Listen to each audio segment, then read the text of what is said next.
ప్రతిరోజు కూడా దేవుడికి నైవేద్యం ఎందుకు పెట్టాలి?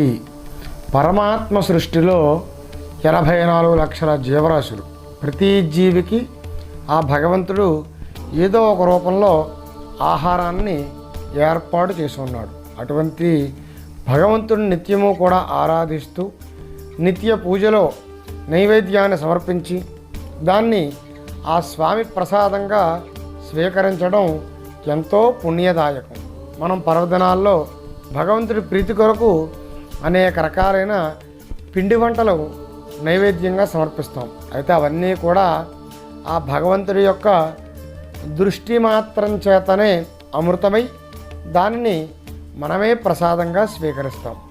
అగ్నిముఖావై దేవాహ అనగా దేవతలు అగ్ని ద్వారా సమర్పించిన ద్రవ్యాన్ని ఆహారంగా స్వీకరిస్తారు. కావున అగ్ని ద్వారా దేవతలకు ఆహారాన్ని సమర్పించి వారి అనుగ్రహాన్ని పొందాలి. ఎక్కడైనా సరే యజ్ఞ యాగాది క్రతువులు జరిగినప్పుడు, హోమములు జరిగినప్పుడు మనం అందరం కూడా అందులో పాల్గొని ఆ యొక్క అగ్నిహోత్రుడి ద్వారా దేవతలకి ఆహారాన్ని సమర్పణ చేసి వారి యొక్క ఆశీస్సులు పొందాలి.